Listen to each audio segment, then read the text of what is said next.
Perfect timing, right? There it is. Hello, everyone.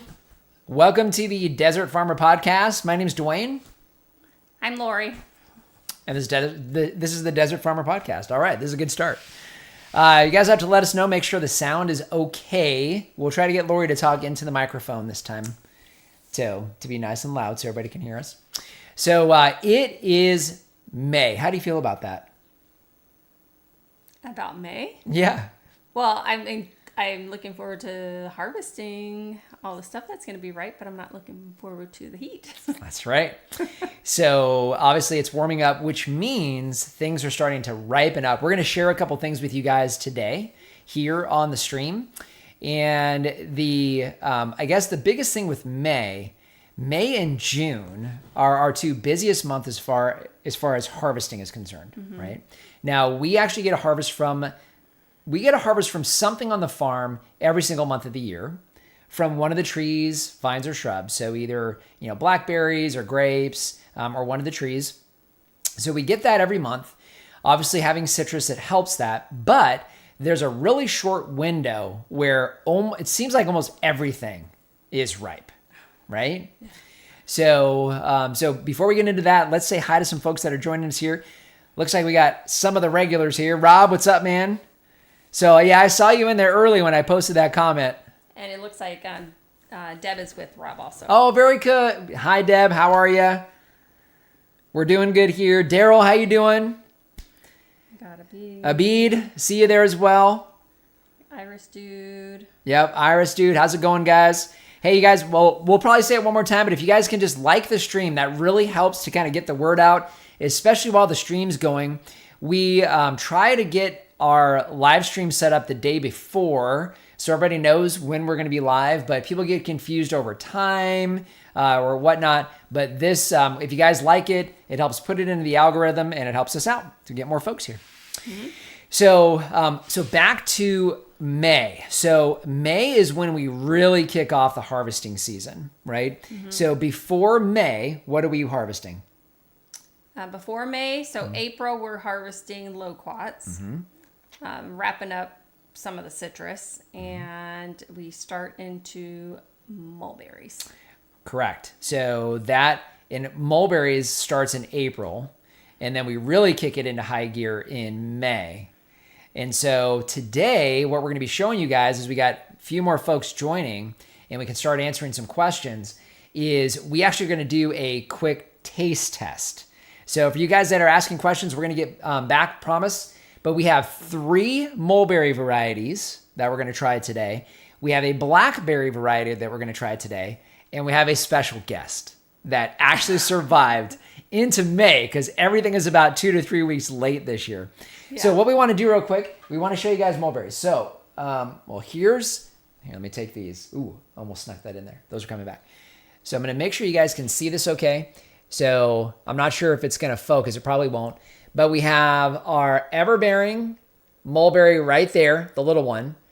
We have our black Pakistan mulberries next, right there.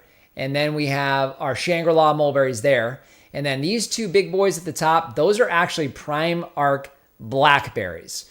So we've got 2 of each. Which way should we go? Smallest or largest? Smallest or largest. Well, let's start with the small one. All right, so that is an ever-bearing mulberry. So those are in full swing right now. Oh my goodness. We harvest almost 2 5-gallon buckets of those today. Just today. And we posted a real quick short earlier this week of how we like to harvest these onto a tarp. So I'm going to give you that one so you can try. So we're going to try one of these guys. They're small, but they're mighty. Yeah, they're good. So now these we eat stem and all. Really good. Mm-hmm. These are what we freeze and use for smoothies for the entire year. Right. So, and these are like a really good balance of tart and sweet. You get stem and everything. The stem is really, really small inside.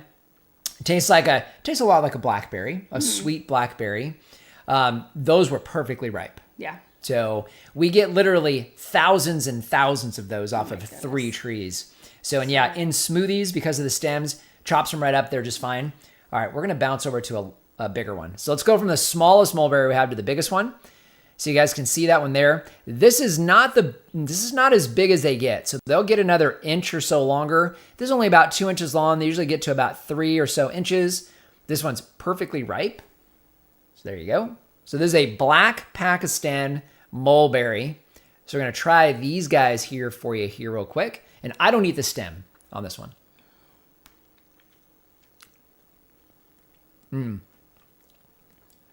All right, so this one has a completely different flavor. We had somebody that was on the farm tour that actually described this as peaches. I don't know if I get peaches from it, but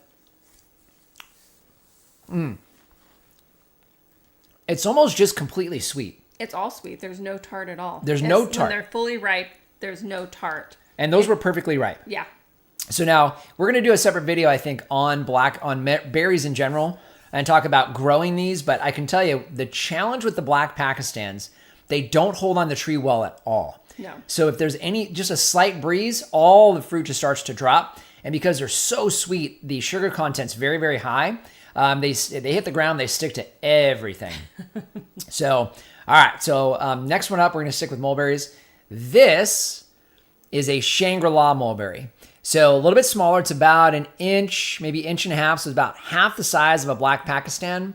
A little bit wider as far as the width. But this one is the Shangri-La. So here's that one. And these are perfectly ripe. There's a second one there.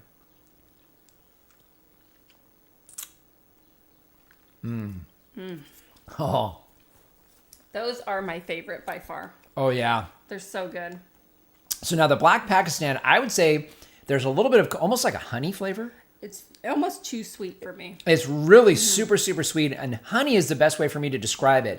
So like a blackberry with honey.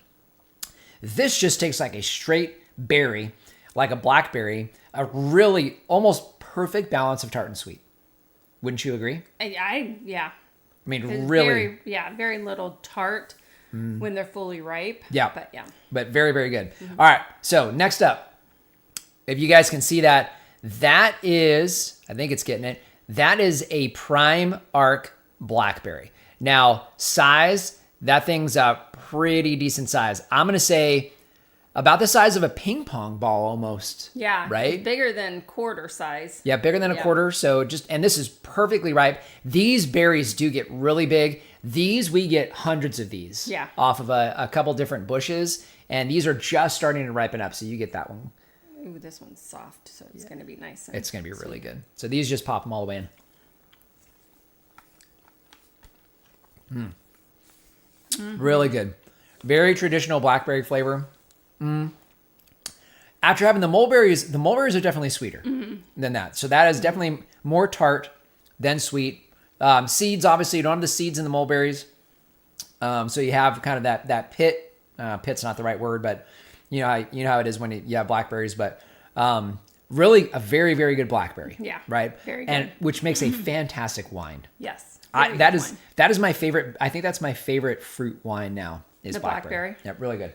Okay, so we have one more thing for the taste test. Do you want to save that until a little later? Oh, yeah, let's just not forget. Okay, we got one more thing. You guys need to hang in there.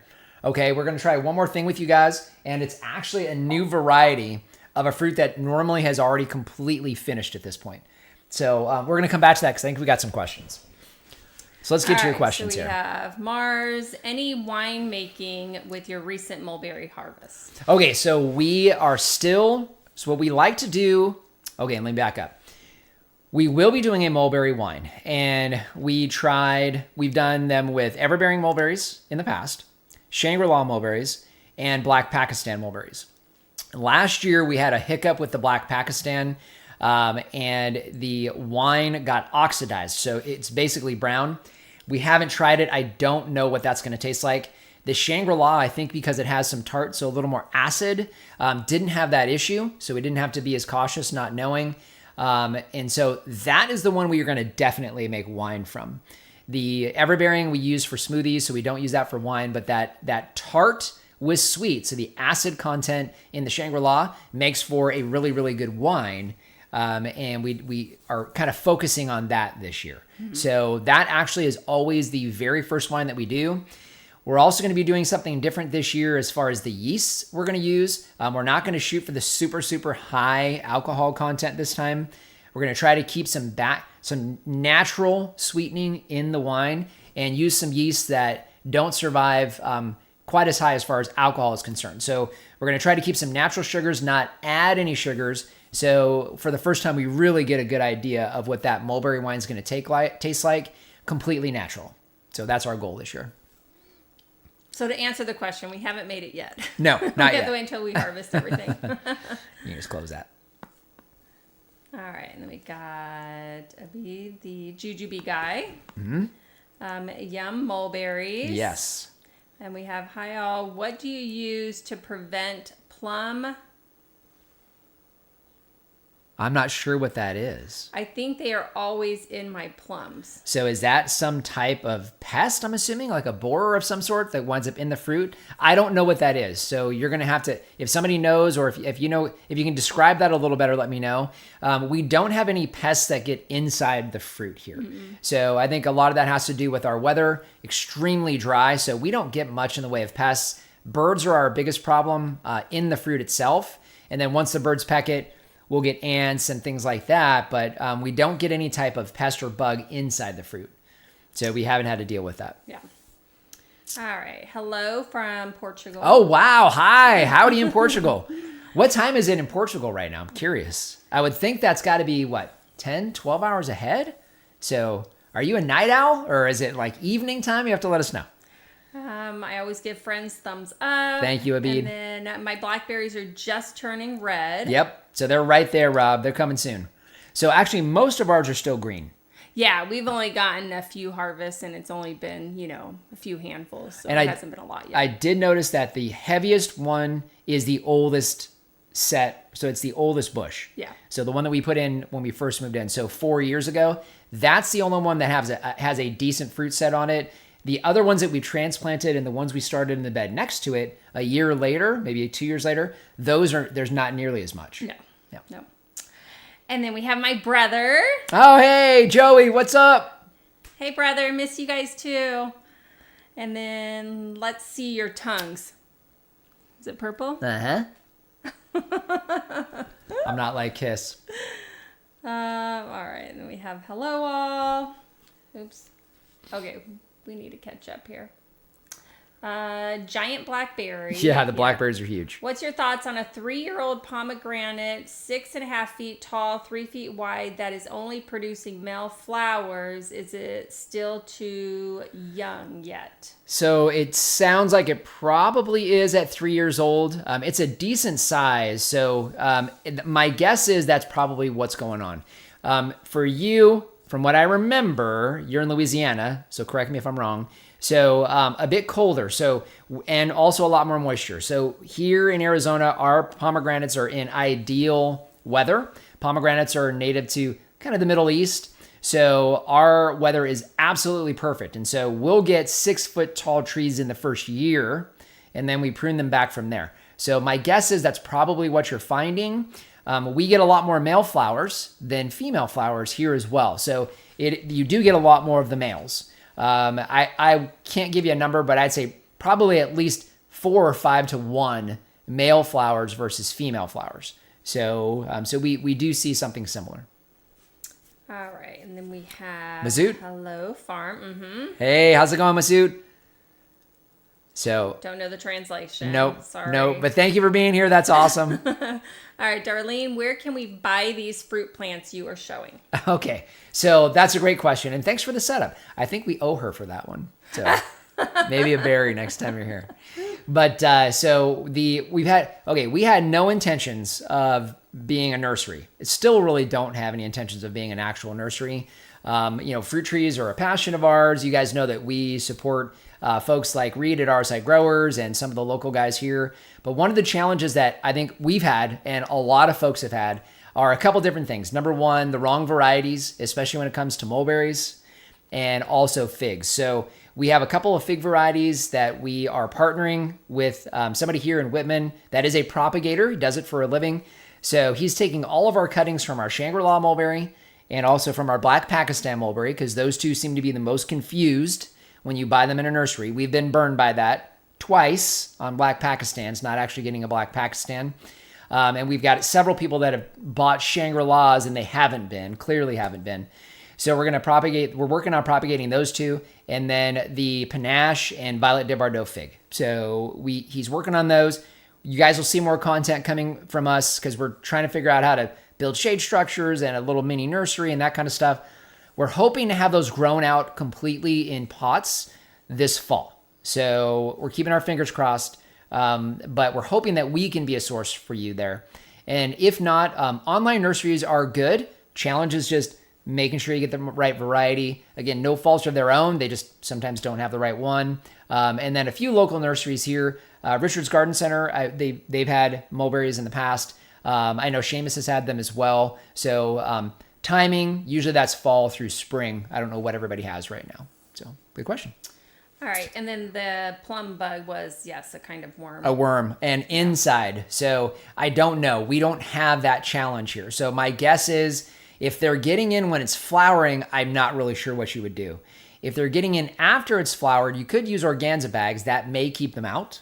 So that might be a possibility. But I know bagging the tree or branches or the fruit, I remember having to deal with those in California. And I remember us putting bags like netting over branches. So, all right, we have Kevin. Hey, Kevin, what's up, man? Hey, they're from Vegas. I saw you doing some thinning on your grapevines. Which vines were you pulling? My Thompson flames are getting a bit crowded off the main cordon, so looking to do the same. Sure. So right now, first of all, we added some additional wires. So I'm not sure how many wires you have between 3 foot and 6 foot. We have 3 wires now between 3 and 6 foot. That will help because it's easier to feed the vines up. We made that mistake over the last couple of years and finally added those in. So first caveat, make sure you have several wires. We have one at 4.5 feet and then one halfway between 3 and 4.5 and about halfway between 4.5 and 6. That'll allow you to kind of weave your vines through as they're younger. Sometimes they'll do it on their own. So what we look for is any vines that are coming from buds that are pointing down, we remove those. That's first. Second one would be any that are moving horizontal. So even if it's coming from a spur on a spur pruned vine, or if it's running on the side of the vine, typically we'll remove those.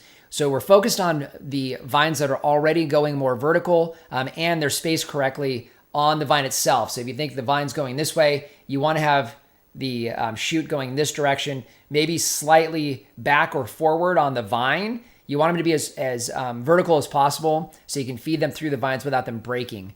And typically we find that where you saw us doing that now, it's about perfect timing. They're about 1.5 to 2 feet long, maybe 3 feet long. They're strong enough at this point that you can still kind of maneuver them a little bit.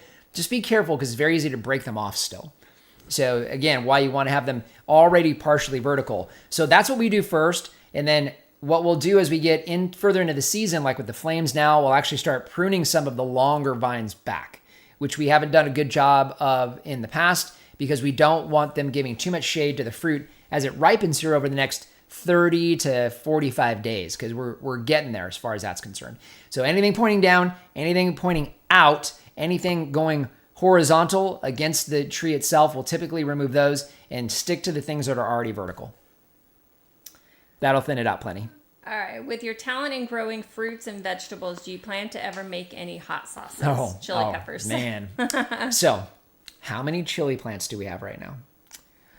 1, 2, 3, 4, 5, 6. I think I have 7 pepper plants that I planted. And then all different varieties, right? Yes. Mm-hmm. I think I might have 2 anyways, it doesn't matter. Yeah. So we're kind of testing the waters a little. I'm glad you asked this question because I've thought about this, but we're kind of testing the waters right now as far as what peppers we like that grow the best, the easiest for us to maintain, and have the right amount of spice because we don't like it super, super hot. Like, habanero and above, that's a little too spicy for us. We're more in the jalapeno range, maybe serrano-ish. That's about our limit.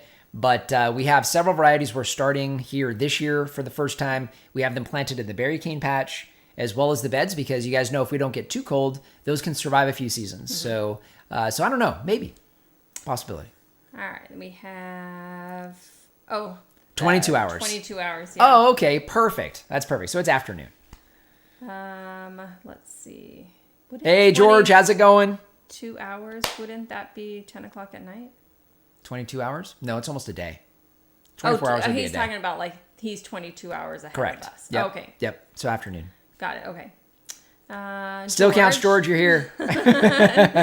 Fountain Hills. Colt, what stage does the plum weevil go after? Yeah, same question that I had. I'm not sure either. Okay. I think someone had said something later.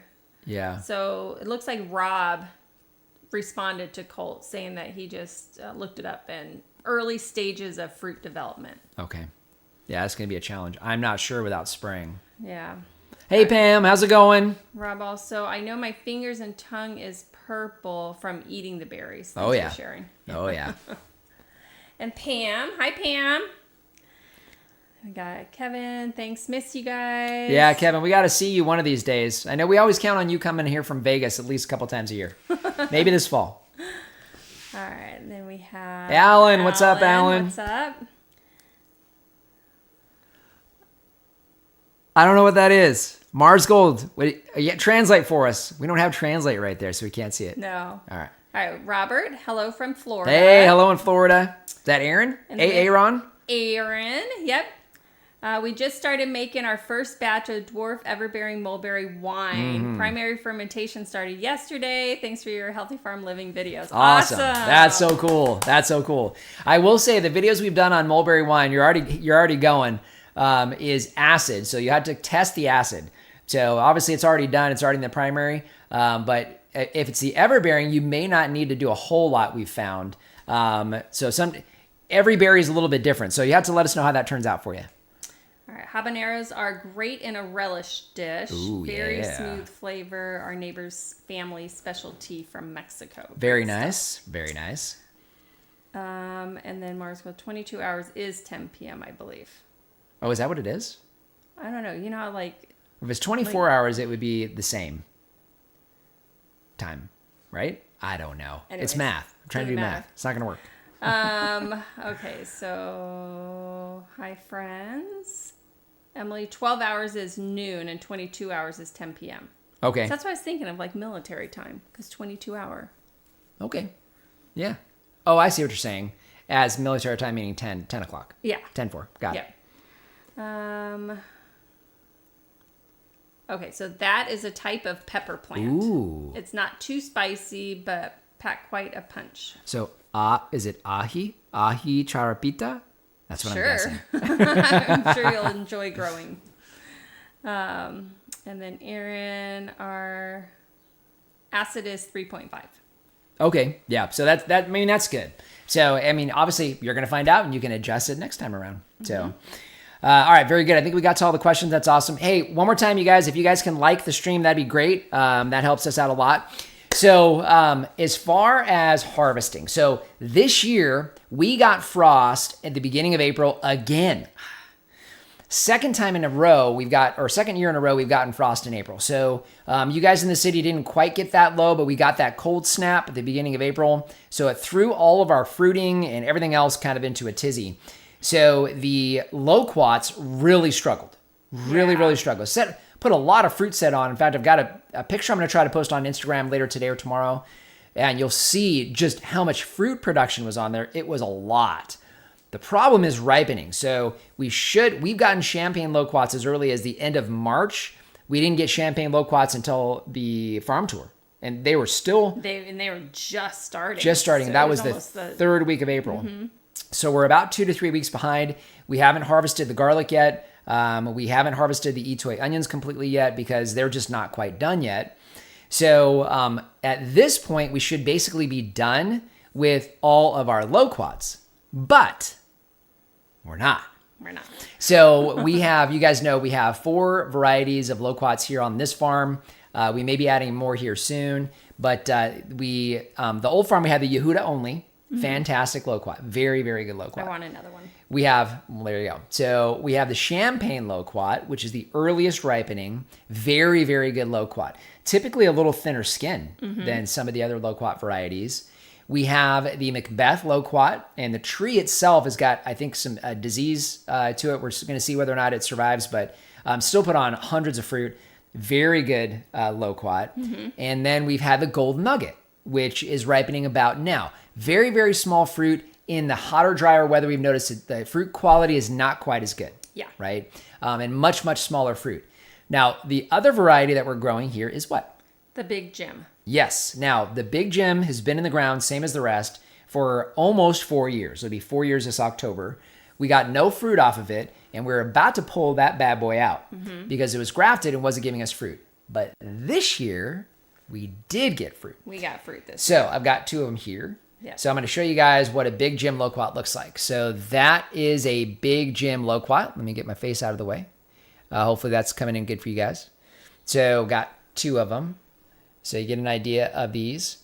These are a little bigger than a ping pong. I'm going to give you one.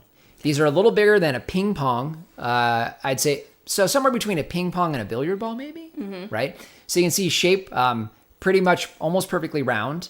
Again, we've got dozens and dozens and dozens of these on the tree. This is definitely weight-wise. I don't know. I'm not one for weighing fruit all the time, but it's got some weight to it. Yeah. Right? Yeah. But just a beautiful piece of fruit.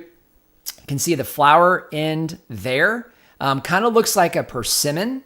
In fact, even kind of how it feels is very similar to a persimmon. You know, I've always had people ask me what these taste like.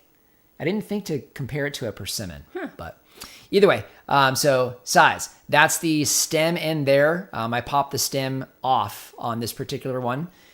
So what I want to do, I want to try this for you guys on camera. So Lori eats these differently than I do. So how do you eat this? I don't want to eat it on camera. Oh, you're gonna. Do I have to? Oh yeah, you have to. We'll let them decide. So you guys will have to let us know whether Lori should try this on camera or not. We'll see what happens. Okay. So 2 ways of eating this, like 2 ways of skinning a cat. What's your preferred method? So if it's thick skin, this skin is a little too thick for me to chew. So I actually peel it. Okay. So you're just going to peel it straight up. And here, I got a bowl for you.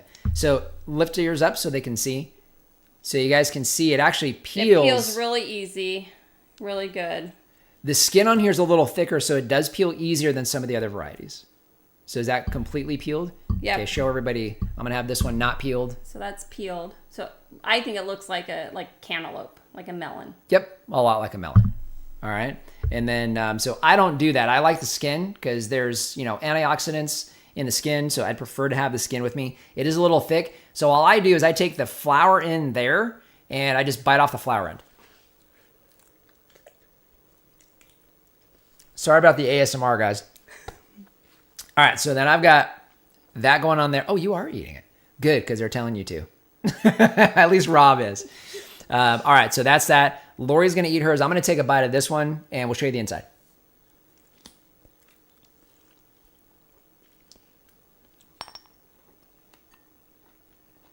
Can I take my seeds out? Is that okay? Yep, so just show them. I'll show everybody. Oh, Here. there's seeds in there. So you see there's several seeds inside. Here, let me twist this around a little bit. I don't think I've gotten any seeds out of mine yet. But several seeds in here. Here, kind of push some of those out. These are much easier to eat outside when you They can are. just throw everything on the ground. Okay, so I think I had 5 seeds in mine. 6 seeds in mine. How many seeds do you have? I don't know. I threw them We've all got, in there. what, 4, 8. So we got 9 seeds in here. 10 seeds? 9 or 10 seeds out of 2 pieces of fruit. So it's been as little as, what, 1? I think we had single See, now ones before. my hands. You'll be okay. I promise. So, but we had as little as 1 seed. Yeah. And as much as, what, 6? 5 or 6. 5 or 6 seeds. Mm-hmm. So go ahead and try to describe the flavor.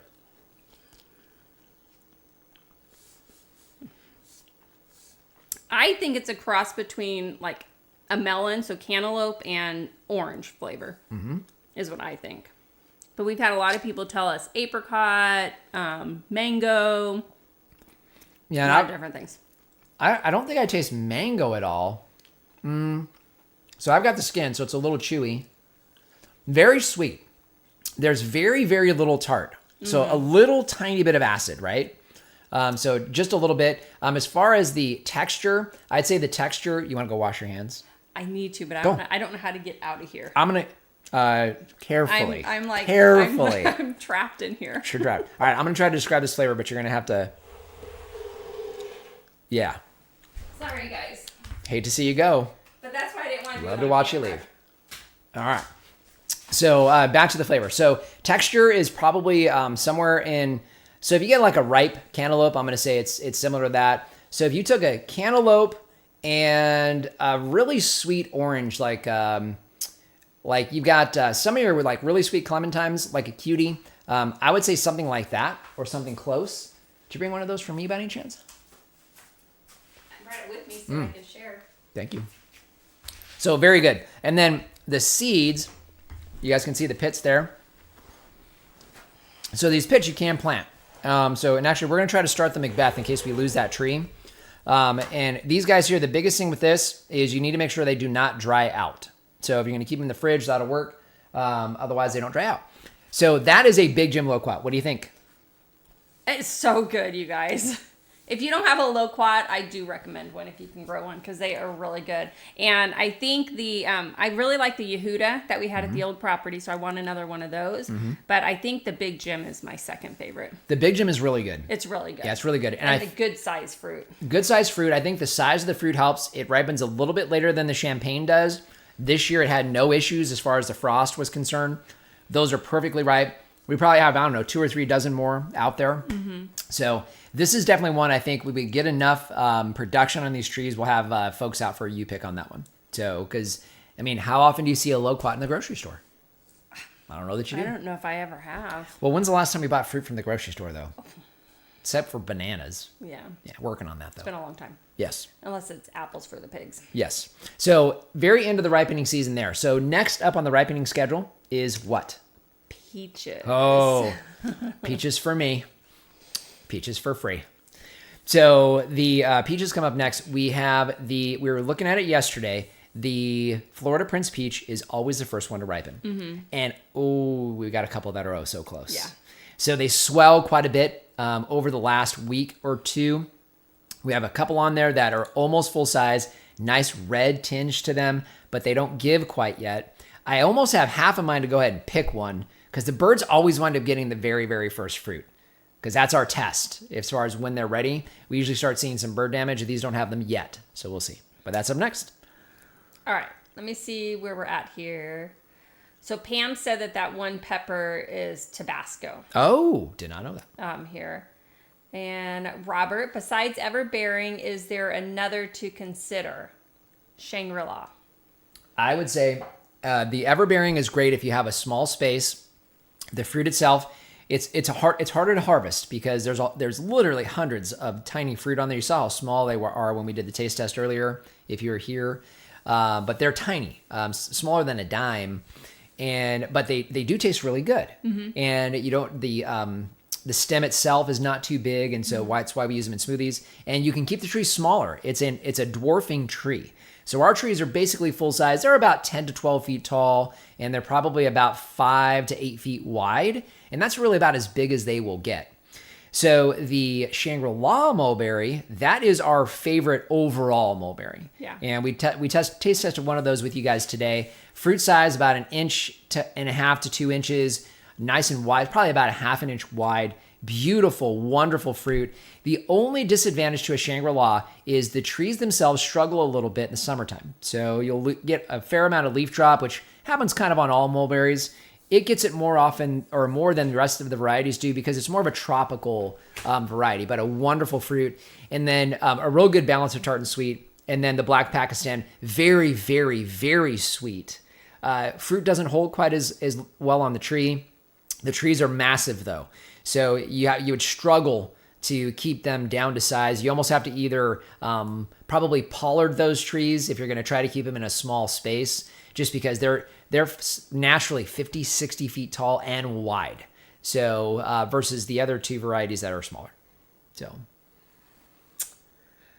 All right, give thumbs up this channel. Agreed. Thanks, Abid. Mars, excuse me, Lori, but I think that my wife is wondering what your skincare routine is like. Would you mind sharing any secrets, or is the podcast just farming related questions. I think it's a great question. Thanks in advance. You can ask me. Honestly, I am very. Well, first of all, what do you have on right now, makeup wise? I don't wear makeup unless we're going to like some fancy something or other. Then I'll maybe put a little bit of makeup on. But no, I don't have any makeup on. Obviously, I am in the sun a lot, so my complexion is, pretty even for the most part, except for some red that I get. But no, honestly, I use a sulfur bar of soap to wash my face. Is it that grandpa's soap? Yep. And I use a toner sometimes, and then if I remember, I'll put on some night cream on my face. But usually it's just washing my face and then the toner. But I know that for me, I struggled a lot in the past with breakouts. And I noticed now that I'm on the farm full time and don't have any stress for the most part, that has completely helped my face. Anyways. I have nothing I hope to say that about answered that. it for you, but you can email me, but I don't do much. I just wash with the sulfur bar soap. See, did anybody here when they tuned in think they were going to get a skincare routine? I'm not good at that. Okay, Kevin, my gold nugget have quarter size fruit. Still very green. It's the first time we've had it bloom and set, so we're Very good. excited. That's Very good. awesome, you guys. That's just having fruit, Kevin. I know you've got to be over the moon. And then, Ari, rest in peace, I don't know. Lewis. I don't know who that. My dad? Wait a minute. Hold up. Hold the phone. Do you know my dad, or did you know my dad? Okay, you're gonna have to let me know. You're gonna have to let me know. Who are you? Who are you? So my dad passed away in 2017 and just missed the very first harvest on the old farm. His name was Lewis. Yeah. Yep. Rob never had a loquat. Looks yummy. They're fantastic. Rob, one of these days in April, you're going to have to figure out how to get to the farm or get to a farm tour, because then you'll be able to try one. All right. And then we have, wow. Yes, you have to. Go, go, go, girl. That was you eating. I vote no for her eating it if she does not want Pam, to. you're too Thanks, nice. Pam. It was just because it's all messy. I make a mess of it. We have Chet. Hey, what's up, Chet? How you doing? Seeds for the greenhouse. Populate the rest of the farm. I'll tell you what. One of the things that we have to figure out, everybody's asked us about greenhouses, and Chet, you brought it up, so I'm going to go on a quick one. So we had talked a little bit about starting a nursery, and we have to figure that whole process out. So we're kind of brainstorming that. And if we do have one, yeah, things like that, we definitely could. Mm-hmm. Can you guys imagine having a loquat tree that was raised or grown from seed from trees in Arizona? That would be pretty cool. That would be cool. Because that you just don't find. Yeah. Let's see. Dwayne, have you ever tried to propagate loquat cuttings? I haven't had luck, but from the seeds, I grew several trees. Yeah, I haven't. We haven't tried it at all. So just because it's not something that we generally try to do, even the propagation that is happening right now, that we have a business partner that does the propagation for us. So he gets all of our cuttings from our prunings, and he'll be doing the propagation because he literally does it for a living. Yeah, we haven't. So seeds, I am interested in trying seeds. Yeah, so, we'll have to try it. Yeah. Let's see. Ripe fruit in early May. We have to wait for August. Oh my. Yeah. Oh. Well, and that's common in cooler temps. So yeah, very common. Yeah, we're very, very early. So because of citrus, we have fruit year round because of citrus. So we get into citrus season in October-ish. So all through the winter, we're still pulling grapefruit off the tree. We leave a handful of those. Everything else has been cleared. But yeah, the first thing that ripens for us are loquats and mulberries. Yeah. So these are what you saw today. These are the first fruits. Yeah. Of the season of the year. So. Rob said, "I do the same." Mm-hmm. Dwayne, you are so bad. Loquat seeds are huge, usually 2 to 3 per fruit. Yep. Rob, with my wife. Yes, definitely need to come out with your wife. Pam, if you get those big gems to propagate, I would love to buy a seedling. I think we may have to work on that because that is a fantastic, It is fantastic variety. So good. So good. Rob, me too, Pam. A few of them for sure. I have a 5-year-old gold nugget Loquat. It has never produced a single fruit. So one thing I will say with that is if it's not grafted, so if it's grown as a seedling, so from a cutting or from seed, it does take about 4 years or so before you see fruit. So you're not that far off. But I will tell you, at least the one that we have here is overproductive. So next year, that'll actually, we talked about, we just cleared that tree. Yeah, we're going to have to thin it. We're going to have to thin that, which we haven't had to do with the other varieties. So once it does pop, it overproduces. So keep my fingers crossed for you next year. So how often do you water your Loquat trees? I got 2 in West Texas, and I'm afraid they'll die on their first year. So we have them on the same schedule as the rest of, the majority of our trees. So right now, all of our trees, beginning of the season as they're going into fruit production, pretty much starts in April. We start our normal irrigation schedule. Spring through fall, that's about 60 gallons per tree once a week. Now, all of the trees are basically stay on that schedule. The only difference is if we start to see leaf curl or drying, we'll double that. And the trees that we see that struggle the most are fig trees. I will tell you, Loquat trees would be on that list as well. So Loquats, you do have to watch. It's easy to tell because the leaves get brown and crispy. And so you're going to get some of that no matter what. It's natural for Loquats to do that. It's the reason why we plant them in October. But yeah, doubling up on water for those Loquat trees, it's not going to hurt them. You just don't want to water them every day because that'll be a problem for the roots. So, all right, let's see. Daryl, I like big peaches and I cannot lie. Amen, Daryl. Deacon, looks like he's replying to somebody else. Mm-hmm. Have you done any tests in your fruit? So testing as far as what, Robert? You have to clarify that for us. So taste testing, we just did some here, but you have to let me know what you're asking about it. Is it like testing for Brix, like a Brix test for sugar content or something like that? We haven't done that yet. We do some testing for the fruits that we put into wine, and it tests specific gravity. Most of the fruit here and potential alcohol. Most of the fruit, the potential alcohol is about 10 to 12. I don't know what that relates to as far as Brix. I'd have to figure that out. I'm not sure. So, but they tend to be pretty sweet. It's because it's so hot. Lots of heat, lots of sunshine. Gives you a lot of sugar in the fruit. All right, and thank you very much, Lori. My wife is looking up the sulfur bar soap now. I really like it. It's the Grandpa's, sulfur. Mm-hmm. We should probably drop that into the shop because that is Amazon. Because it's a natural product. And I've used it for years, and it's been great for me. Yeah. Robert, have you guys done any tests on your trees in ground and or in planters? I have 42 trees in ground and 20 in large planters to test soil and fertilizers. Gotcha. No, so we don't test them that way. So we have one fruit tree in a pot. It's an apple tree we've had in a pot for 6 years, 7 years. And it hasn't really grown much at all. It's got fruit on it, though. So it's got a handful of fruit. Otherwise, everything here is in the ground. So the only thing that we're going to start doing as far as testing, you did talk about fertilizers. We do have a test that we're going to start probably not until next year when it comes to fertilizing.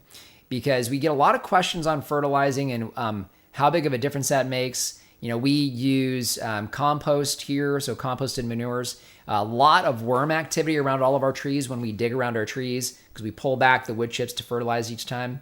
And we've seen a lot of activity there, fungal activity and bacterial activity, as well as different things like worms, etc.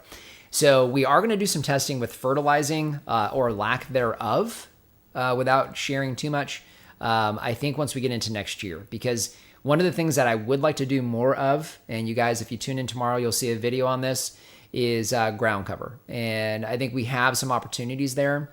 And one of the challenges, there are many for us here, but one of the challenges is we do fertilize these trees regularly. And so trying to pull back wood chips, you're digging up your ground cover when you do that. So with the way because we want to use natural farm produced fertilizers, which is compost. So you have to pull back the wood chips in order to utilize it well. So we'll see. It's a great question though. So we are going to do some testing with that. Pam, I have 2 Loquat seedlings growing right now. The 2 you saw here, Yes. grown in Queen Creek. Yes, I hope they do well, Pam. Deacon 10-4. This is replying to Deacon. Cheryl, God bless y'all. Thank you. God bless you as well, Cheryl. NP worth a shot. Oh, again, somebody else. Yep. Sorry, I'm trying to stay on top of all of you guys. Will you both ever add a greenhouse to your property? Winter gardening. Yes. So a full-fledged greenhouse, I don't know. It depends on the nursery and kind of how far along that goes. We're going to test out. We're going to test out the nursery, I think, this fall with a handful of trees. I really kind of want to see how that does. We didn't intend on doing that, so we'll see. As far as a nursery, we don't do a lot of annual production. Very, very little annual production. And most of those we do from seed, direct seeded like squashes and things like that. So we really haven't had a need for one. So will there be one in the future? Probably, but it's not on the plans today. The next big step for us will be a nursery, and it'll be a partial greenhouse for the nursery, only partial. So. All right, Pam. Oh, saying that you and Rob are talking about your wives walking away or something. Oh, yeah. Like that. Kevin, as much sun as possible, fertilize. I think he's referring to somebody. Okay. Mm-hmm.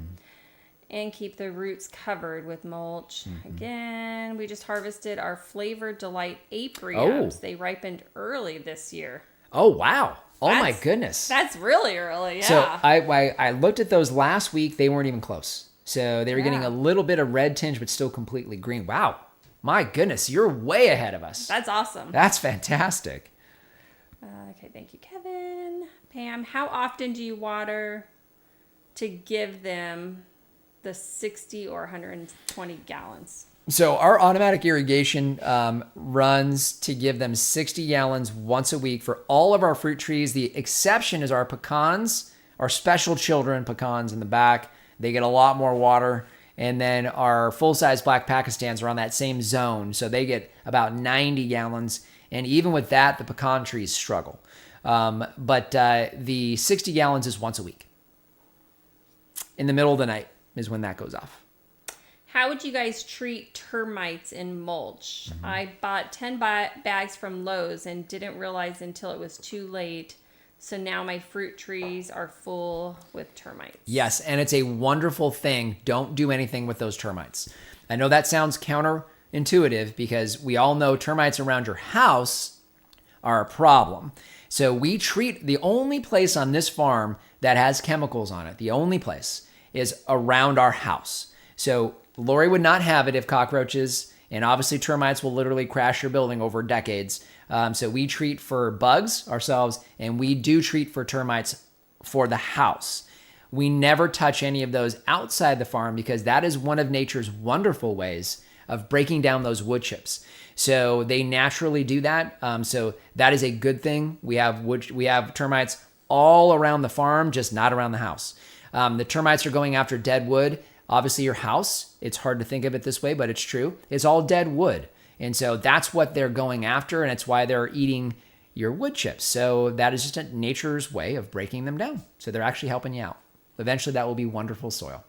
So.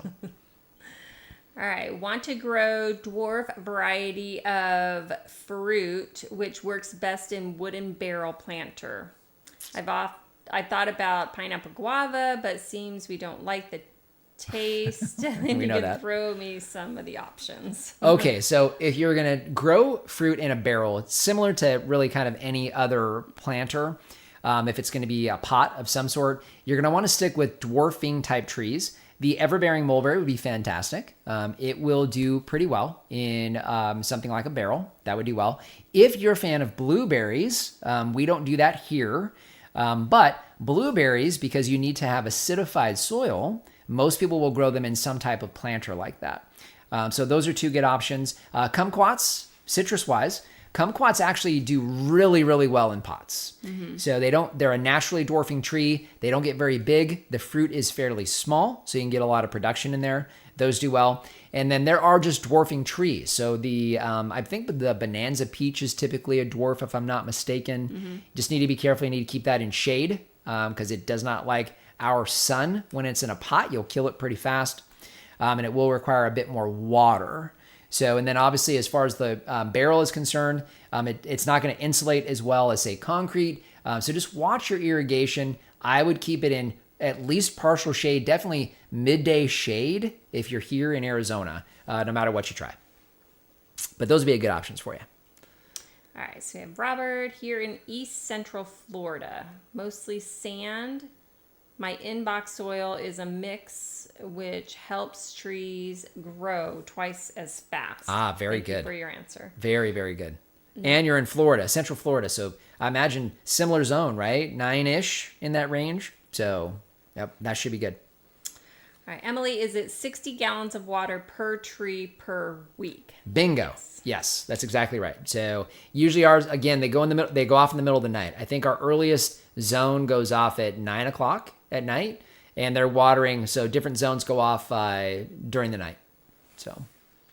All right, so we had just jumped in, new to East Valley. Any thoughts on raised beds versus in-ground for trees and veggies in small backyards? Yes. So for your trees, you won't need them unless you got something really bad and not normal for Arizona as far as the soil is concerned. You get a good rootstock. It does well in our soil. It's not a problem. I wouldn't put them in a raised bed. You're throwing off where the rootstocks are designed to live, which is in our soil. So if you're getting, good rootstocks, get your trees from RSI Growers. If you haven't already started buying, we send everybody to him. We don't get anything for that. But he has wonderful trees for us here for stone fruit and pome fruit. Stone fruit being peaches, plums, apricots, and stuff like that. Pome fruit being apples primarily. So if you're going to do those, grab them from RSI Growers. Otherwise, your local nurseries for citrus and things like that would be great. Put them right in the ground. I wouldn't even do a bed for that. They're better in the ground because they need there's a lot of reasons. And if you're new to the channel, you can watch some of our episodes on mulch and how we do our irrigation and things like that. If you follow those steps, you'll thank me because they'll do much better in the ground. Go ahead. No. You were going to say something? No, I just wanted to make sure you got the veggies. Right. So as far as veggies, and it was raised bed versus in-ground. Mm-hmm. So what we've done here is we use block, just concrete block. We've used wood in the past. Whether it's treated or not, it doesn't matter. They only last a few seasons. You can do metal, but the metal is very, very thin. It doesn't insulate well. We've talked about this before, and we've had folks, we just had a farm tour, and I was explaining this as well. So concrete blocks, people call them cinder blocks, but they have not had cinder in them for decades. So there's nothing in those blocks that is going to harm your soil, especially because our soil acidity is so high. So other direction, it's alkaline. So it doesn't leach much from those because of the alkalinity. So block is our preferred method, and we've done very, very well with block. It lasts longer than we will. It's a natural insulator because the blocks, they're 8 inches wide. And so you have that natural air insulation, or we fill them with rocks. Either way, there's insulation.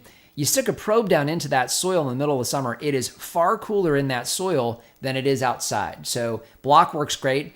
Now, as far as how something that's a little nicer looking, then you would go with a wood raised bed. Just realize that it's only going to last a few years before you're going to start to have issues with decay. It's just natural. And we won't use treated wood at all. There's issues with treated wood that I wouldn't put treated wood. I wouldn't put garden veggies in a treated wood bed personally. So, and then as far as the veggies, you would grow them in a raised bed versus in ground. Correct. Yeah. So as far as in ground, the only in ground veggies we do here are your squashes. So we've done those, and then like pumpkin and stuff like that. Technically, those are fruit, not vegetables. We think about it that way. But yeah, all of our actual true veggies are always in raised beds, for sure. I just got a gopher under my orange tree. Help, my first. I'm trying to flood him out. Well, flooding works sometimes, sometimes not. Let me know how old your tree is. We have how many? We have hundreds of ground squirrels here. We have them everywhere. They're all over the place all the time, and we have never lost a tree to a ground squirrel ever. So, the biggest thing with that is you want to make sure that you're doing a lot of the things that we show you here with encouraging very rapid root, get the right root stock. You want to encourage rapid root growth. Take fruit off the tree the first year, allow as much foliage to grow on the tree to establish those roots down underground. Those strong, aggressive growing roots, you should not have an issue. So could it happen? Sure. It definitely could. If they get all the way around to all of your roots and they're munching on all of them, yes. But we've never had it happen. And we've literally got hundreds of them all over the place. So they're everywhere. And I think that there are different like traps out there that you can get to try to trap them and get rid of them, or get some barn cats. Yep. So our cats actually have started catching. They started catching ground squirrels. Yeah, pretty excited. Now the killing of the ground squirrels, they don't always do so well. They're still learning that part. All right, Pam, the termites will not eat the trees. Is that correct? No. So the only thing that the termites are going to eat is dead wood. So dead and decaying wood, that's what termites are going after. So yeah, no, they're not going to hurt your trees. Do you spray the house yourselves for the termites or get someone to do it? Termites, we get somebody to do that. That's a lot of work. And I'm not a big fan of chemicals in general. I don't like being around them. They're professionals. They're all geared up when they do that. So we have folks do termites for us. We do spray the house though. And actually we would start about now. Mm-hmm.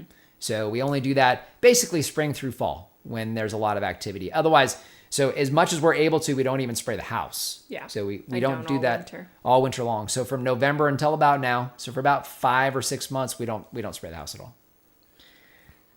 Pam said Whitfield Nursery has Arizona grown trees if you're too far from RSI. Yes, they do.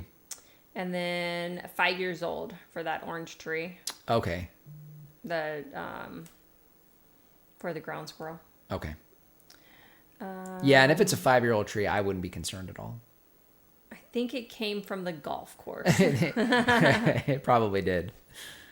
Have you ever tried the Three Sisters growing method, the corn squash climbing bean? If not, would you ever try it? I'm sure it would be a great video idea. Yeah, that's a great question, and I think we will. We've done versions of it. So we've always grown beans on this farm. They're fantastic. I eat them almost every day. Yes, they are a magical fruit. So beans are we're a big fan of that. We've done squash as well. So we have done them together. The only thing we don't grow here is corn. So it's just not something that we don't eat corn. Obviously it's very inexpensive. So, and it's hit or miss as far as being able to do it successfully here.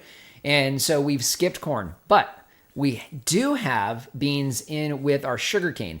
So if we were going to do a take on that, like Eon Farm style, I would probably actually do sugarcane and swap that out for the corn. So FYI, that's been running around rent free up here, which is a scary place to be. No comment. Okay, Pam said with the cats, you will not need to spray for bugs. My cats love to play with the bugs that try to come into the house. Yep. And so we have Theo, our male white cat. He is a master at catching what? Lizards. He's catching small birds. He's catching gophers. He's doing really good, but for some reason he wants to catch lizards too. He's a master at catching lizards. Master at that. And then Pam, if a bug does make it into the house, all 3 of the cats start after it. I can imagine. What about black widows? Yeah. Will there be a sunflower patch at the Eon Farm this season? That's a good question. I think I would like to do sunflowers again. Yeah, we did them.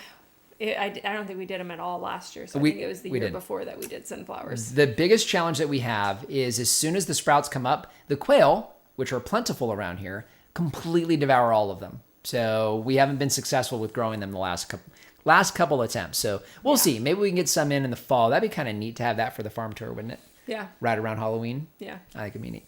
So, so we're coming up on about an hour here. We've got a few of you guys in the chat. We're going to continue answering questions for you here.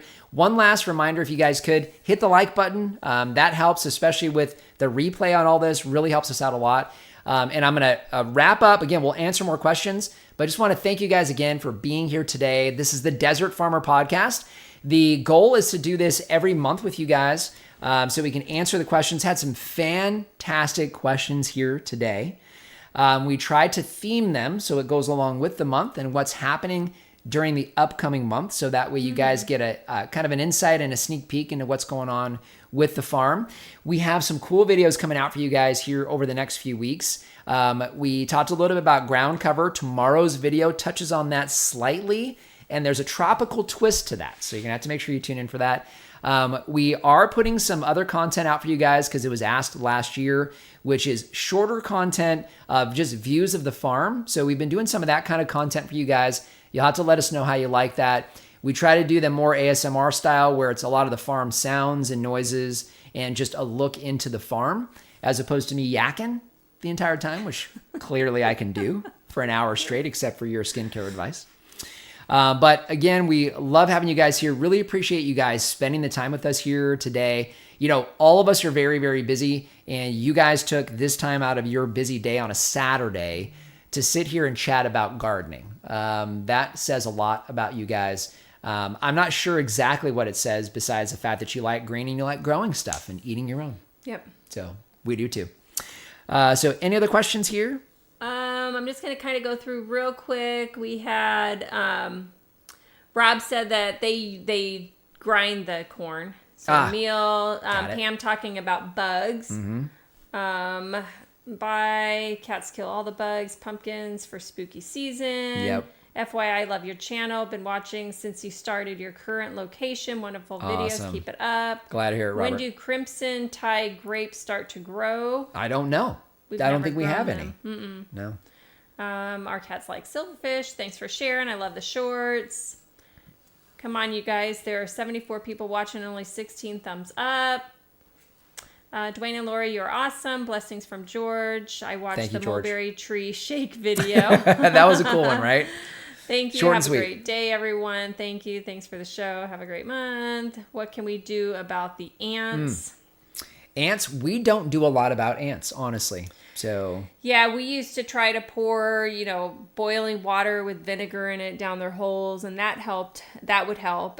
You just had to be on top of it and consistently do it several times. Other than that, if we have a problem we do with bait them in the tree- house.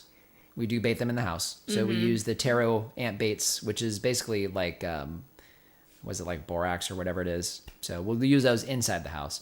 But we don't do much outside anymore. The Amdro did really well if you want to do the chemical approach. It actually works really, really well. That does work. But if you got chickens or other animals, you don't, especially if they're roaming out there, you don't want to do that. That does work really good though, especially on the bigger ants like the big black and red ants.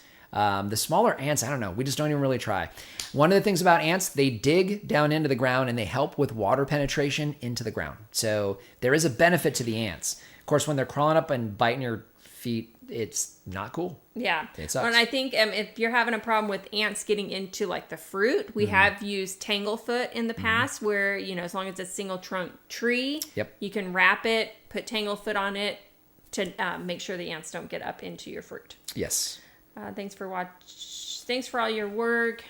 You are informative, entertaining, and genuine good people. Thank you. Thank you so much. Globe chamomile. Yes. Stink net. It's everywhere. It's everywhere. We've been mowing that stuff down for the last 2 months probably. Still got some out there. All right. The ants made a nest right in the middle of the cherry tree. Oh, goodness gracious. I'm just jealous that they have cherry trees. I think I would take the ants if I could get a real cherry tree. Seriously, huh? Competitive race between both of you running as an intro for a future video.